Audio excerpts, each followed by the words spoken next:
Okay, whoever came up with the idea of creating Face, I hope that person was a member of the Magic Council and was murdered like all the rest of the Magic Council by Jackal when this arc started, because whoever came up with the idea is a fucking idiot.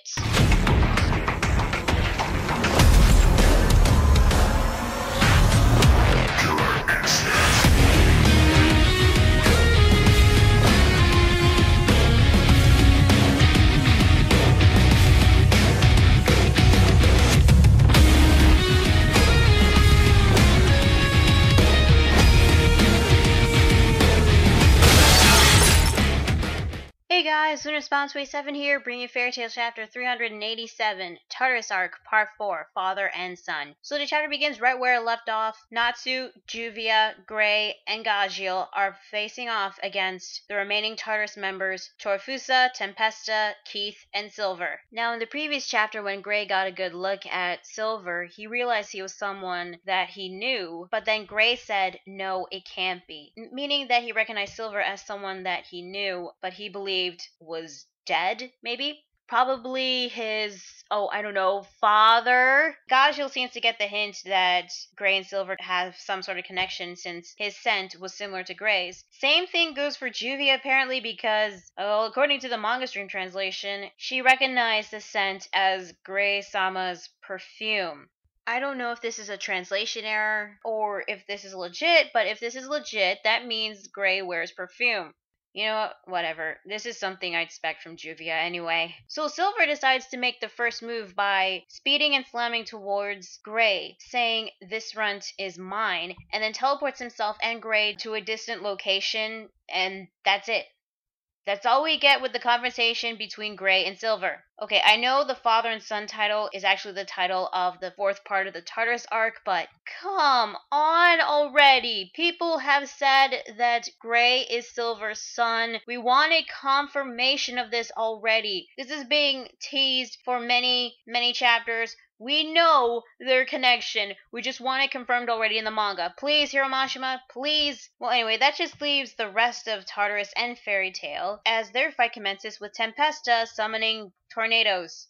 Okay, so he still has his wind curse ability, but he also has fire. So yeah, he really is the Avatar. So he uses the tornadoes to blow away Natsu and Juvia, and even Lucy, but it doesn't work on Gajiel as he turns his entire body into iron, since iron is so heavy that it cannot be blown away by tornadoes. However, before he could land a hit on Tempesta, his attack gets blocked by Torfusa's arm blades. Keith then proceeds to attack Gajiel by turning his body into the black mist thing. However, Natsu tries to intervene with a fire kick, but all that did was go through Keith's body since his body was black mist. However, it seems that it's weak against water as Juvia uses Water Slicer to attack Keith. However, when Gajiel was distracted by Keith, that gave Torfusa an opportunity to slam his elbow onto Gajiel's stomach. Juvia gets attacked by Keith. Natsu got distracted by Gajiel and Juvia, and because of this, Torfusa took this as an opportunity to zap Natsu with a thunder attack.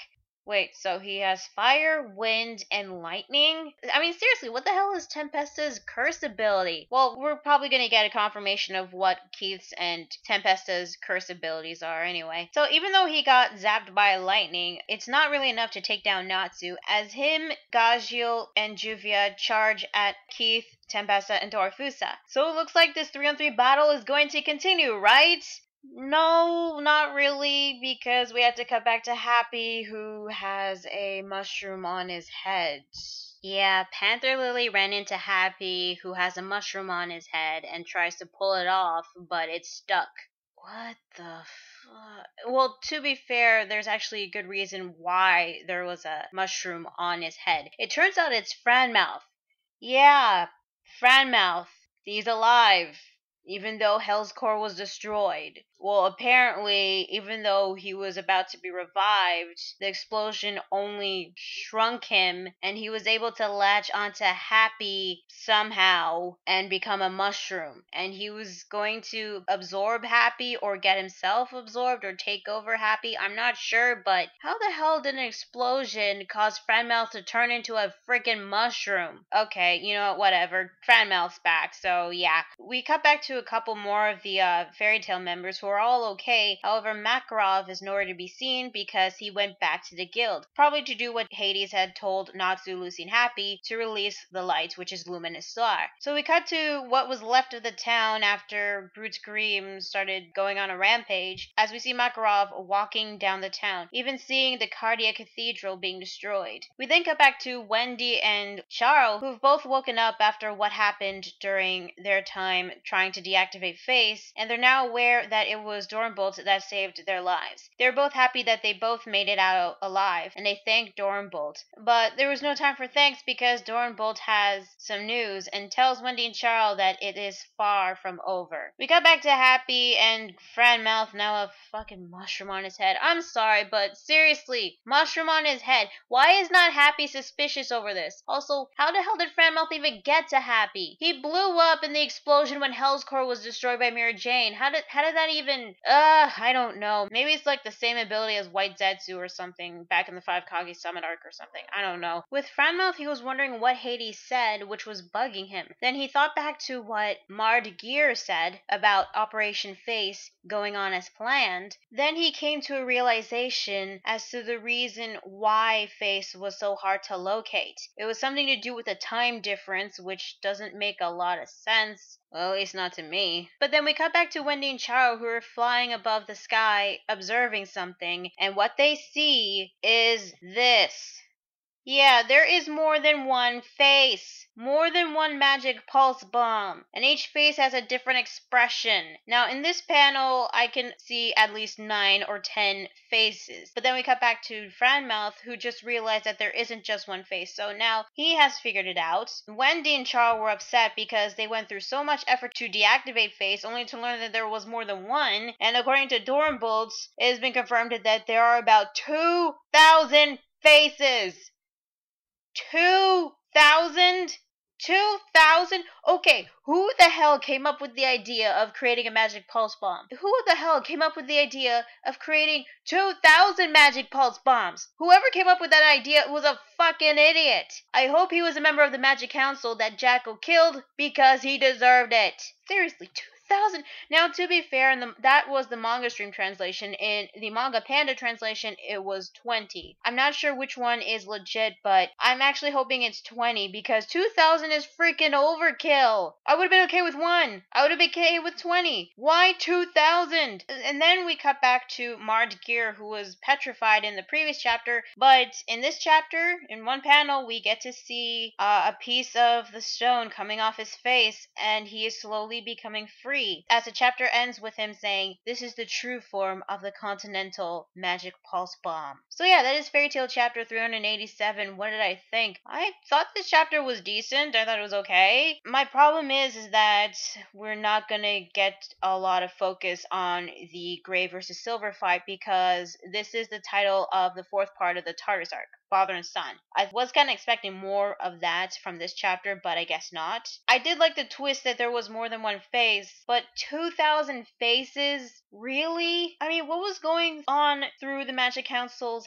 heads when they created something like this? I don't even understand why they need something like this in the first place. Because let's face it, the threat that they're facing against right now doesn't have anything to do with magic. It's curses. And curses will not go away because of a magic pulse bomb. Now, aside from that, I thought the beginning of the 3-on-3 battle between Tartaros and Fairy Tail, I thought it went off to a pretty good start. I'm actually hoping we get to focus on that more, but it seems that if these 3 are going to be working together to fight against the Tartaros members, they might get distracted whenever one gets injured, as we've seen in this chapter. So maybe they'll separate, have Gagio face against Torfusa, Juvia against Keith, and Natsu against Tempesta. I'm hoping we get to learn more about Tempesta, Keith, and Torfusa's curse abilities because they're the ones so far that we don't know a lot about, especially Tempesta, since we've seen him use fire, wind, and now lightning. The panel with Happy and the mushroom I thought was weird until it was confirmed that Franmalth was the mushroom. I still don't get how that happened.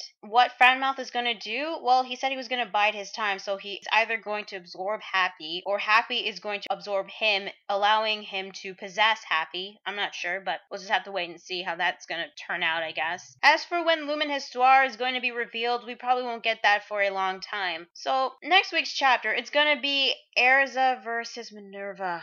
Again, really? Okay, to be honest, I don't care about the Erza versus Minerva fight. But if we're gonna get that next week, you know what this means? It means that Erza is gonna try another Nakama friendship speech to convert Minerva to the good side. If that happens, I'll be pissed because honestly, Minerva just doesn't deserve any kind of redemption at this point. I hope that's not gonna be like the main focus of next week's chapter because I personally want to get back to the 3-on-3 battle because I'm more interested in that. Or at least the Gray versus Silver fight because I really want that confirmation that they're father and son already. But no, next week it's going to be Erza versus Minerva again for the third or fourth time. Some of you guys might look forward to that. Me personally, I'm not because I just stopped caring, especially when there are better fights that are going on right now. So overall, I thought this chapter was okay. I thought it was a pretty decent read. The plot twist with Face was freaking overkill, and Marde Gear is about to come back, even though in the previous chapter he was petrified by Galaxia Blade. But yeah, he's coming back. I'm actually kind of glad, really, because this guy is supposed to be the Demon King. And as for the 3-on-3 battles, I'm looking forward to seeing them, and if we're not going to get that next week, then at least in the week after that. So yeah, that is Fairy Tail chapter 387. Tell me guys, what do you think of this week's chapter of Fairy Tail? Did you like it? Did you hate it? What are your thoughts on the plot twist of there being more than one face? And what do you think is up with Franmalth? And are you looking forward to the 3-on-3 battle? Let me know in the comments below. Be sure to like the video if you like it and subscribe to more videos. And be sure to check out my Facebook fan page and Google+. So yeah, that is Fairy Tail chapter 387. I'm Lunas Prime 27 and I will see you guys later. Bye.